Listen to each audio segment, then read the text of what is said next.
Hey everyone, this is Christian Heimel, host of Press Row. Thanks so much for listening to the following broadcast, courtesy of Public House Media. Hi friends, this is Jeffrey Childs, host of The Cheap Seats, right here on Public House Media. I want to thank you for listening to this following broadcast on Public House Media. And once you're done listening to this episode, I hope you'll come check out my show, The Cheap Seats, hosted with Max Wolpoff. We'll talk about the craziest stories in sports, our insight, fresh perspective that you can't get anywhere else. A new show comes out weekly, each Wednesday morning at 9 a.m. Eastern Time. Don't forget, subscribe on iTunes so that you never miss an episode of The Cheap Seats. You might be in the nosebleed section, but this is one of the best perspectives in the wide world of sports. Thank you again for checking out the following broadcast on Public House Media.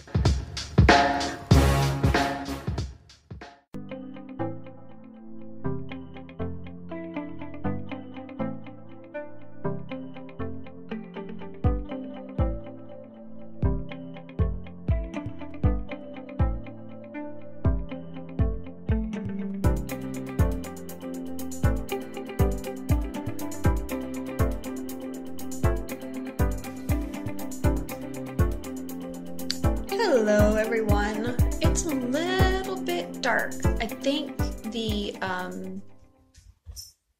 front-facing camera on my phone is dirty and I think it has makeup in it and there's not really much I can do about it. And this is Samantha. We love her very much, but she's very nosy. She's very nosy. Do you see this? Do you see how nosy she is? Stop it. That's enough. You're not even supposed to be on the furniture, and you're taking advantage of the situation because there's nothing that I can do about it right now. Stop it. If you're going to be up here, you have to cooperate to help host the show. So, welcome to #NoFilter Friday here on Public House Media. I'm going to take a second and share the broadcast with everyone so it will fill up, and we will have people to talk to because that's more fun, and it's the whole reason why I decided to do No Filter Friday on Public House Media as a platform is because we could do it live as opposed to me just making a video and posting it and everybody commenting later. We can have a discussion, and discussions have the ability, not the guarantee, to make change, and that's what's important. Let us see if we can find it. See what it looks like.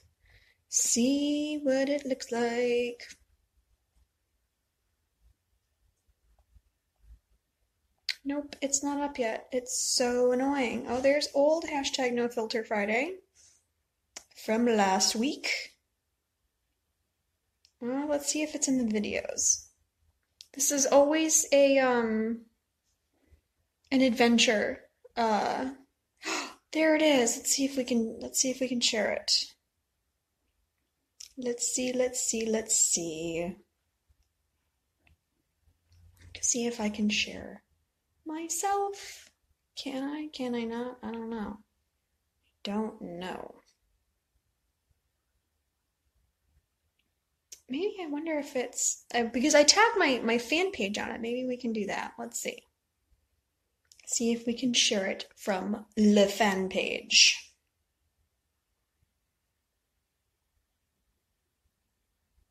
Maybe not. I think that's probably in the neighborhood of maybe not.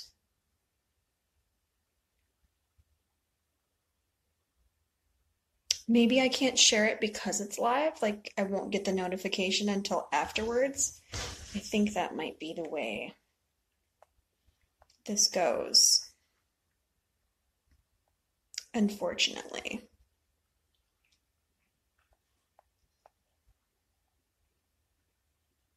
Well, let me write a status on my situation then.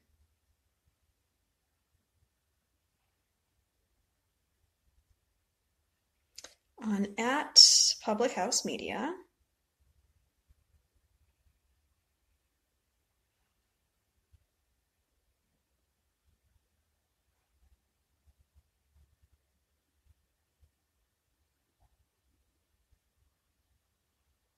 Now it won't even come up for me. How wonderful.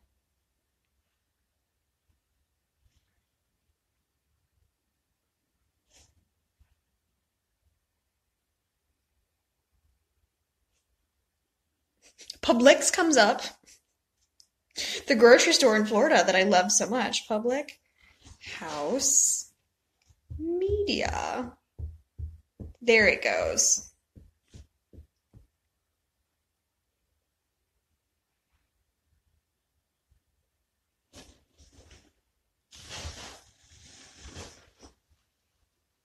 Put in our hashtag.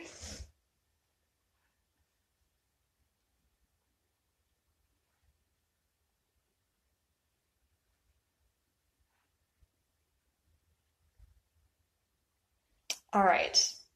I think that's about as good as it gets. So, this episode, we're using my basic Starbucks cup.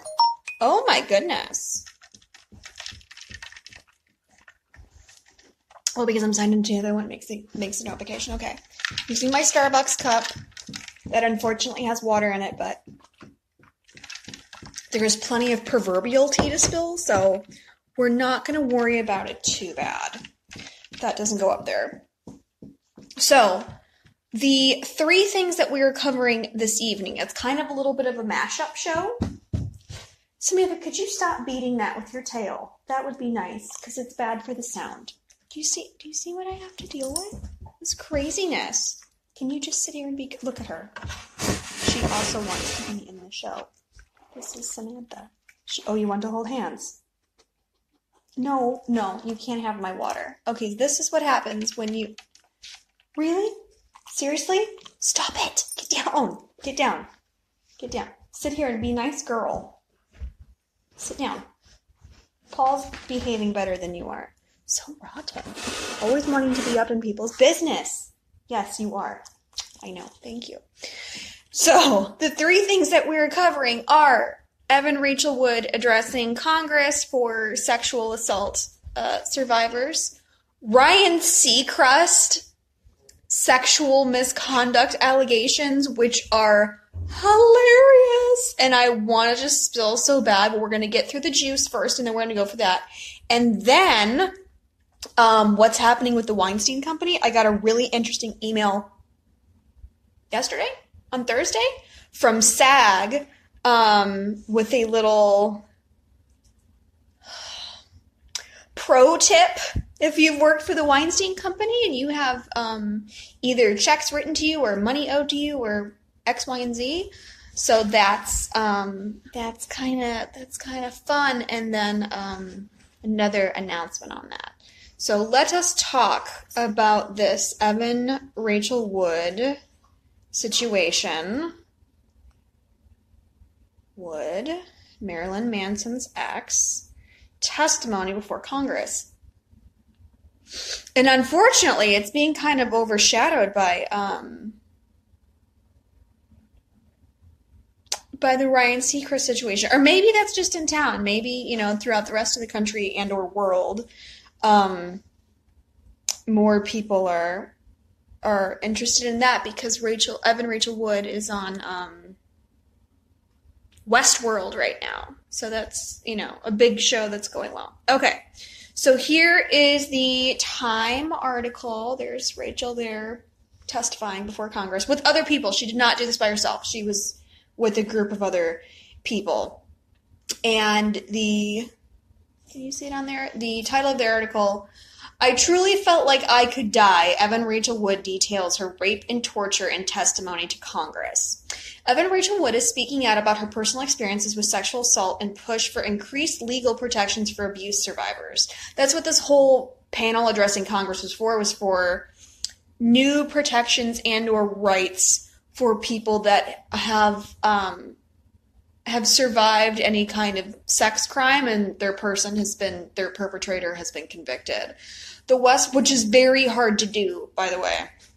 The Westworld star delivered a chilling testimony before Congress on Wednesday in which she detailed being raped, tortured, and mentally abused by former boyfriend in order to advocate for implementing the Sexual Assault Survivors Bill of Rights Act in all 50 states. It started slow but escalated over time, including threats against my life, severe gaslighting and brainwashing, waking up to the man that claimed to love me, raping what he believed to be my unconscious body. That is gross, and if you were into that, you need to see someone and possibly live in a padded room.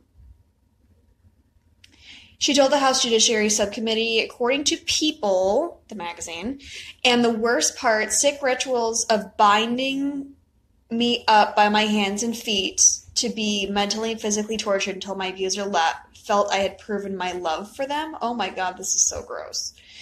Wood continued by explaining how this trauma had affected her psychologically. While I was tied up and being beaten and told unspeakable things, I truly felt like I could die, she said.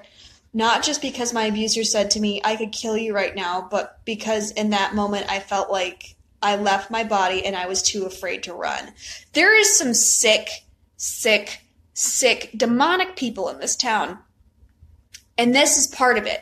It's not enough fun just to hurt somebody or just to kill somebody. They have to do the torture part first because for whatever reason, a tortured body does things that are desirable to said abuser. It's really gross. I have a hard time understanding it, let alone regurgitating it to explain it. But it's true, unfortunately.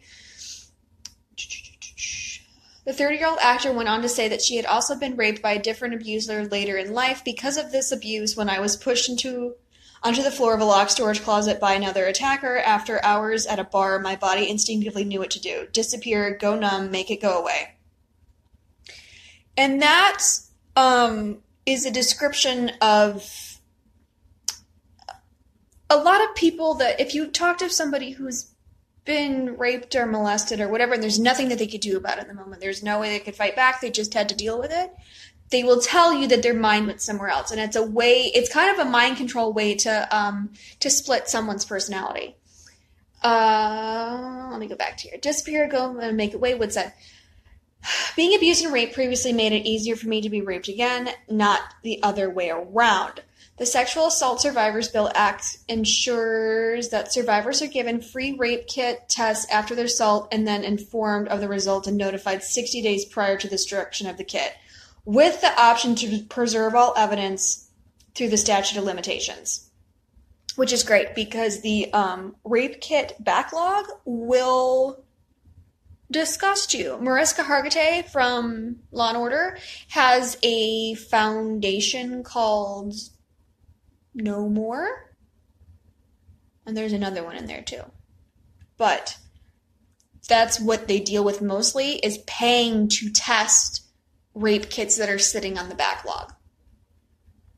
And there are hundreds of thousands, if not millions of them. I think in Detroit alone, there was 90,000 rape kits just sitting on the backlog, and then most of them are sitting on the backlog for so long that the statute of limitations runs out, and then there's nothing you can ever do. And most sexual assaults or sex crimes that take place, they never even get a rape kit. So think about 90,000 sitting on the backlog, and a very, very, very small percentage of sex crimes ever even have a rape kit. So that will tell you how many there are, or even give a rough estimate. But that's what she did. Lots of people came on Twitter to cheer her on, and there was other ladies that she also testified with for this Sexual Assault Survivors Bill of Rights, and it was unanimously passed by the Senate. It's not often that the Senate stands unanimously on a bill, but this Monday, every single member voted in favor of the Sexual Assault Survivors Rights Act. In the House of Representatives passes the motion, it will ensure that survivors are given free rape kit tests after their assault and then informed of the result and notified 60 days prior to the destruction of the kit, with the option to preserve all evidence through the statute of limitations. The Survivors' Rights Act was drafted by New Hampshire Senator Jian, I'm sure I'm not saying this right, Jian Shaheen, with the help of former sexual assault survivor Amanda Nguyen and her foundation RISE, which is a big one. America leads the world in protecting citizens' rights to liberty and equality, yet our country currently lacks baseline procedures for rape survivors, depriving millions of Americans basic liberties. The RISE website states, the Center for Disease Control reports that a staggering 25 million Americans are rape survivors, a population nearly equal to the state of Texas. Americans urgently need a comprehensive sexual assault survivors bill of rights that standardizes the best practices, drawing on innovation we've seen implemented across the country. The bill has yet to pass the House, but a resolution was introduced in this House last year that encouraged states to adopt a similar bill of rights for survivors of sexual assault, and it received support from both sides of the aisle. Senator Shaheen wrote a Medium post to explain, hi Lauren, to explain the bill and its background, saying that it was inspired by her personal interaction with Nguyen, who is still required to return to the state of her assault every 6 months to make sure her rape kit is not destroyed. That's so ridiculous. Shaheen says the system was working against Nguyen, something many survivors fear when it comes to reporting their attacker. 100% true. When you hear about Amanda's experience, you can see why nearly 70% of survivors don't report their rape or decide not to press charges. This has to change. Shaheen's full article is on medium.com if you would like to read it via Refinery 29. So, that's what happened with Evan Rachel Wood, and, for all intents and purposes, she got it done. Great. Awesome. Go her. Because that is not fun to stand up there and be like, hey, so this is what happened to me, and it was awful over and over and over again, let alone in front of that many people. So let's go on to Mr. Seacrest.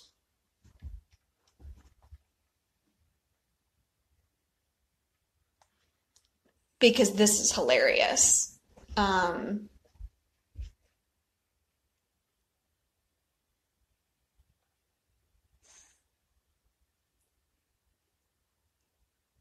right, let's go with Variety. We'll pick one of these articles. We'll go with Variety.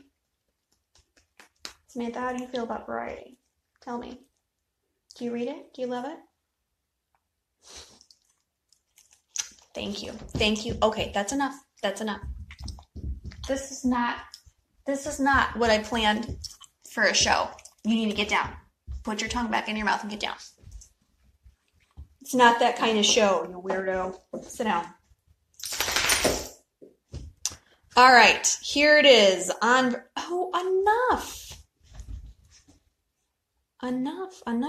with the pop-ups. Jeez. Okay, so here's the Variety article.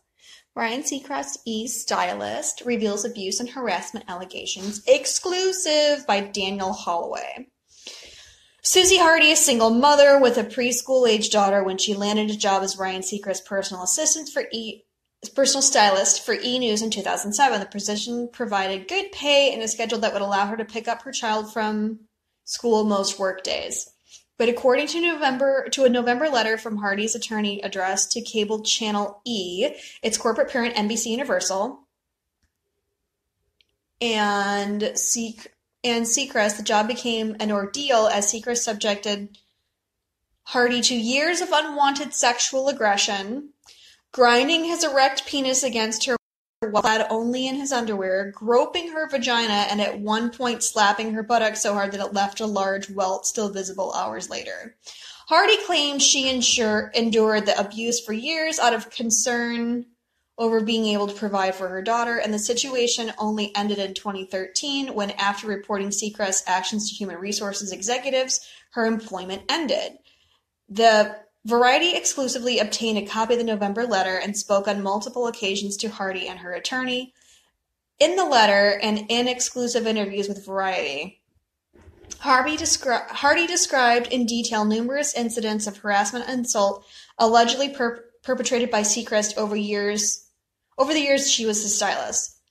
As proud as I am and as strong as a woman as I am, as smart as I am, and as much work as I've done with therapists, it really affected me.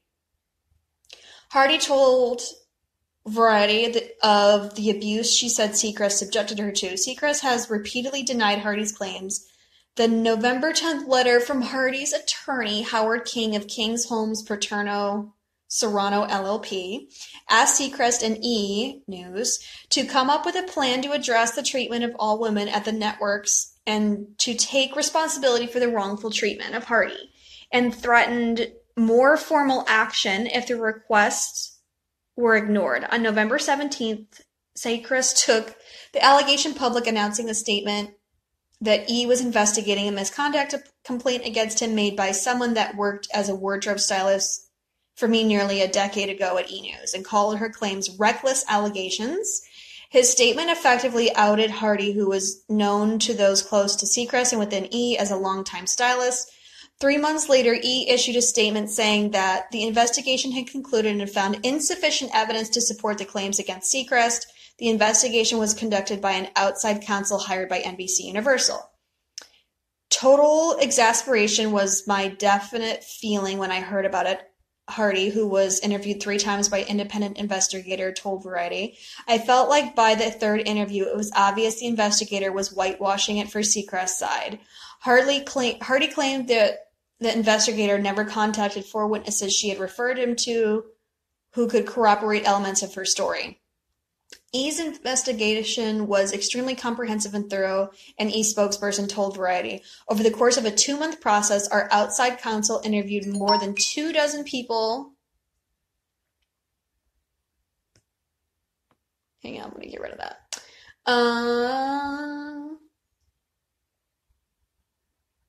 Interviewed more than 24 people regarding the allegations, including multiple separate meetings with that claimant. The investigator is an attorney with nearly 20 years' experience and is highly regarded professionally. Any claims that question the legitimacy of this investigation are completely baseless. All right, so here's Seacrest's side. Seacrest's attorney, Andrew Baum, told Variety, it was upsetting to us that Variety is electing to run a story about untrue allegations that were made against my client after they were told that the accuser threatened to make those false claims against him unless he paid her $15 million. At the time, the claimant threatened to sue a demonstrably false press statement unless she was paid. Instead, my client proactively and publicly denied the claims and agreed to fully cooperate. There we go. Sorry about that. That's what happens when you have incoming texts and phone calls and all this crap. It ruins the broadcast. Where were we?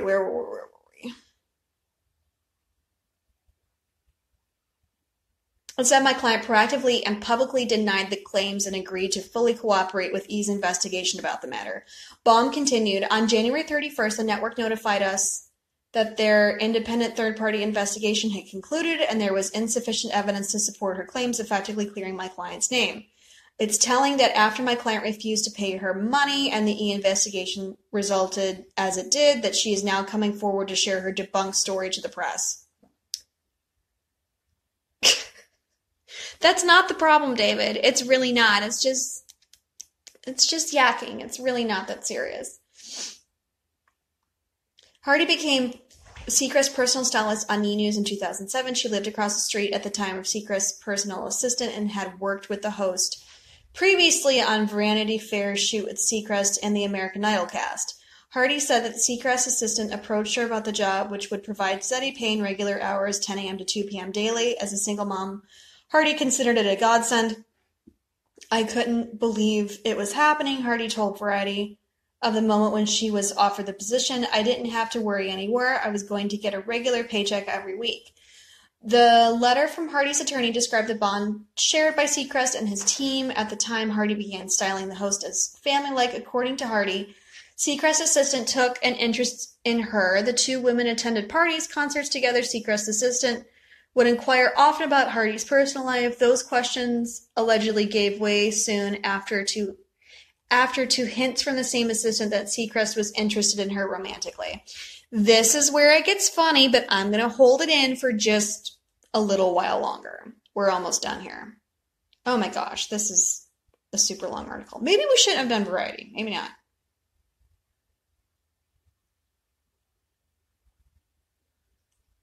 According to the November letter, Seacrest soon began asking her to be with him at times when her presence was obviously not required.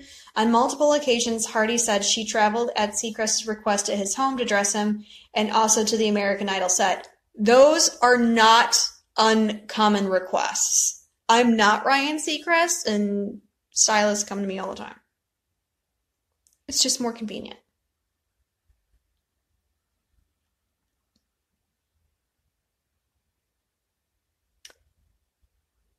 And also to the American Idol set where he had another stylist. At one point, he said he asked her through his assistant to come to his house after 8 p.m.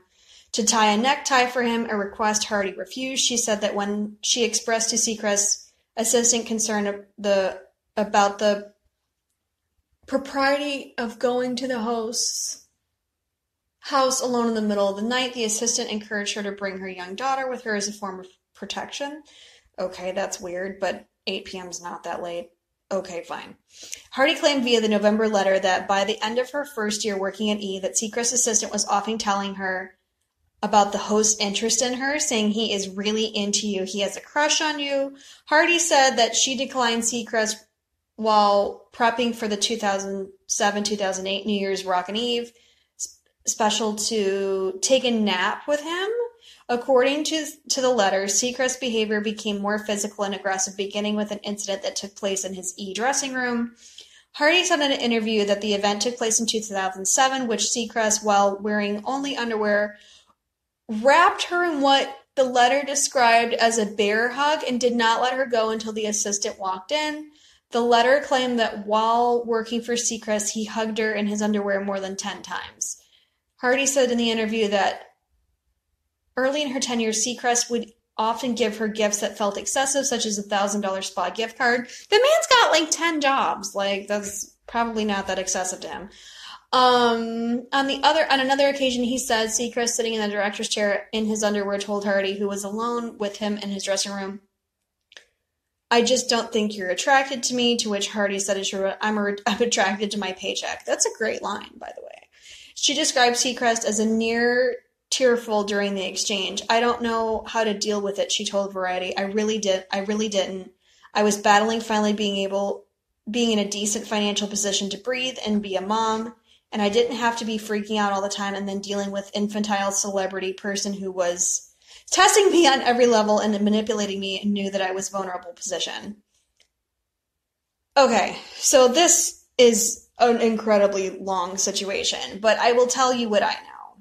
And what I know is that Ryan Seacrest is gay. The entire town knows that he's gay.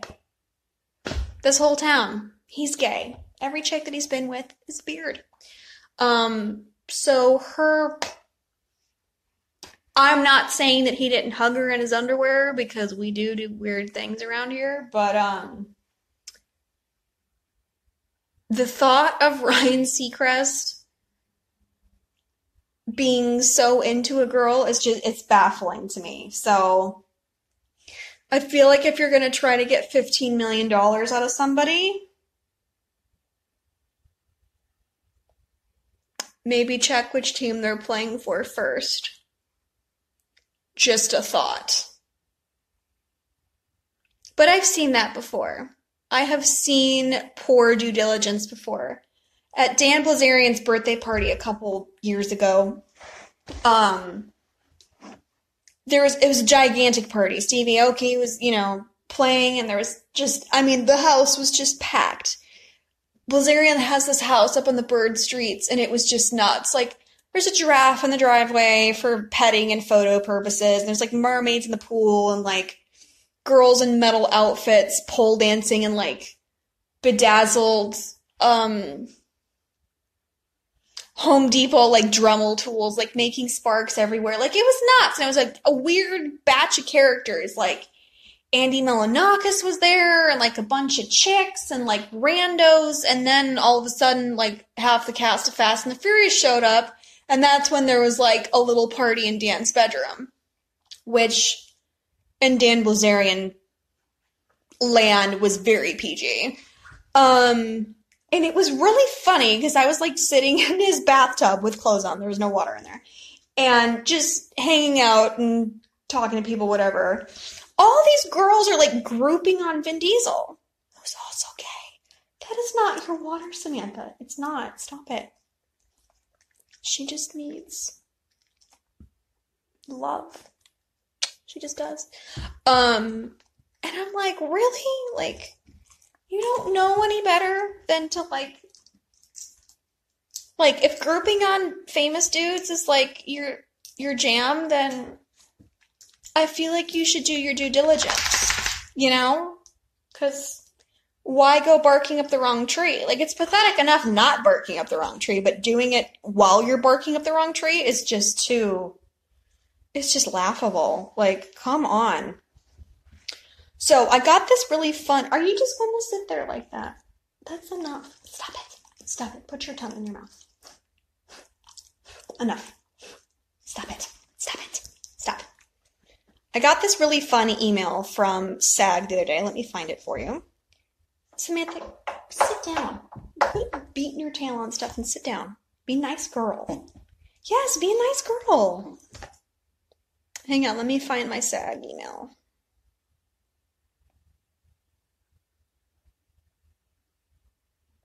ClassPass. Smile Direct. Chanel. SAG-AFTRA Communications. Okay. So here is my email from SAG. SAG-AFTRA, important alert regarding uncashed checks from the Weinstein Company. SAG-AFTRA has been working for several months with outside counsel to protect member interest in residual payable by the Weinstein Company. As a bankruptcy filing in the next few weeks appears increasingly likely, we strongly encourage you to immediately cash any checks that you may have from work performed on Weinstein titles.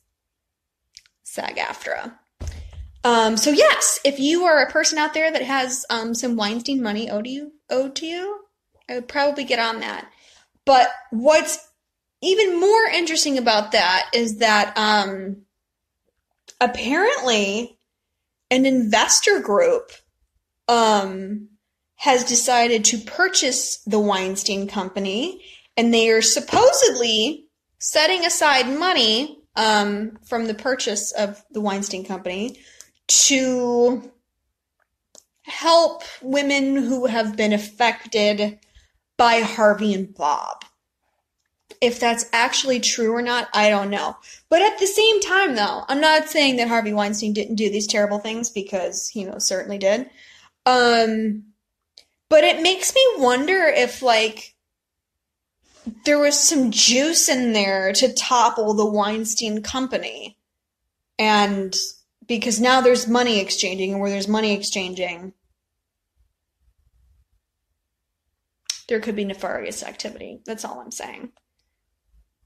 Because the fact that Harvey was the sacrificial lamb of this whole thing is really interesting to me as a person. So, we have done #NoFilter Friday again. Not tomorrow, but the next day is the Oscars, and it is about to get buck nutty this weekend. It's going to be crazy, I think. So next week's No Filter Friday will be probably a Oscar recap. If I had to guess, I would say it's probably going to be an Oscar recap. So, if you're not following Public House Media, you totes should. And No Filter Friday is available as a podcast on iHeartRadio, iTunes, and Google Play. With those things, we just got a notice that you can go and write reviews or stars or, you know, acknowledge the existence of #NoFilter Friday as a podcast. So if you could go do that, that would be wonderful. And, you know, peruse other things on Public House Media. There's lots of fun shows, not just mine. Mine's kind of dark and twisted in comparison to the rest of the show. The other ones are sports and other uplifting things, silly stuff. Mine's the, like, redheaded stepchild of the network. Which is fine. I do really, redheaded stepchild is like my niche, so I'm into it. So thanks for tuning in for #NoFilterFriday on Public House Media. I will see you all next week.